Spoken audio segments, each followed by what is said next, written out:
You know how you see those headlines, Cisco patches security flaw, and you probably just keep scrolling?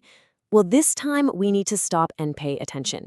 We're talking about a vulnerability that affects the digital gateway to a ton of corporate networks. So, in the next few minutes, we're going to break down exactly what this threat is, why it's a really big deal, and the precise steps you need to take to keep your business safe. So, what are we actually protecting here? It all comes down to something called network access control, or NAC. The easiest way to think about it is like a digital bouncer for your company's network. Its entire job is to check the ID of every single person and every single device that tries to connect, whether it's a company laptop or just a visitor's phone trying to get on the guest Wi-Fi. And the system making all those critical you're in or you're out decisions? That's Cisco's Identity Services Engine, or ISE. It's pretty much the backbone of a secure network. All right, so what's the problem? Well, a pretty subtle but really significant opening was just found in that digital bouncer. Cisco has confirmed a vulnerability that could potentially expose sensitive business data. Now, it's not a full-blown sky is falling crisis, but it is a weakness that attackers are definitely aware of, and it's something we need to look at right now. So, what is this opening exactly? The super technical term is an XML external entity attack, or just XXE for short. But let's make that simple. Imagine you hand a data file to that bouncer. The system is just supposed to read some basic info off of it, right? But because of this flaw, an attacker can hide malicious commands inside what looks like a totally normal file. The system gets tricked, it runs those commands, and boom, the attacker could potentially get their hands on sensitive info stored right on that device. So just how serious is this? Well, it's kind of a mixed bag. On one hand, a proof of concept exploit is already out there in public. That means the blueprint for how to carry out an attack exists, which definitely raises the threat level. But, and this is the really crucial part, an attacker has to already have valid administrator credentials to even try this. This isn't a vulnerability that some random person on the internet can just use to break in from the outside. When you lay it all out, the situation is incredibly clear-cut. If you ignore this, the potential impact is serious. We're talking data leaks, major compliance headaches, and of course, damage to your reputation. And the required action, it couldn't be simpler. Cisco has been absolutely firm on this. There are no clever workarounds, no quick fixes. The one and only solution is to apply the official patch. Period. Okay, so what's the game plan? Let's walk through the 5 specific steps you need to take to close this security gap and put this issue to bed for good.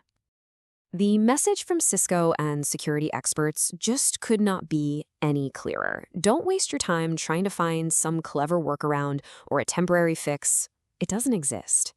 The only reliable, trustworthy way to solve this is to apply the software update. All right, here is your checklist. First up, just confirm if your organization is even using the affected products. That's Cisco ISE or ICPIC. Second, head over to Cisco's official security advisory and check if the specific version you're running is on the vulnerable list. Third, and this is the most important one, schedule that update as soon as you possibly can. Don't put it off. Fourth, if for some reason you absolutely can't patch right away, you should at least lock down and limit who can get to the administrative portal. And finally, if you have an outside company managing your IT, get on the phone with them and get confirmation that they've already handled this for you. Okay, look, patching this one specific issue is absolutely critical. But let's zoom out for a second, because there is a much bigger lesson here. This whole incident is the perfect reminder that good cybersecurity isn't just about frantically reacting to the latest threat. It's about building strong, proactive security habits. These are the fundamentals, the basics that protect you from countless threats, not just this one.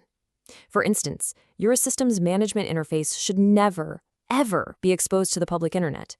Every single account needs strong, unique passwords. You should be regularly checking your access logs to see who's logging in and when. And patching?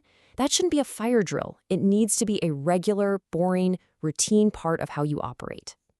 And let's circle right back to that key ingredient for this particular exploit: admin access. This is exactly why locking down those powerful accounts is completely non-negotiable. You need to enforce the rule of least privilege. That just means only giving people the bare minimum access they need to do their job and nothing more. Enable multi-factor authentication, MFA, everywhere. Seriously, everywhere. And do regular audits of who has admin rights. You might be shocked to find out who still has the keys to the kingdom long after they stop needing them. So really, the most crucial takeaway is this: security isn't some project that you finish. You don't just set it and forget it. It's a continuous, ongoing process. It's all about building layers of protection, staying on top of compliance, and making sure your organization is resilient enough to handle things when they go wrong. Every single patch, every audit, it's all part of that ongoing commitment. And that brings us to the final and most important question for you and your team. Really think about it. Is your cybersecurity a one-time setup, a box you checked off a few years ago and haven't touched since? Or is it a living, breathing, ongoing process that adapts to new threats every single day? Honestly, the future security of your entire organization really depends on how you answer that question.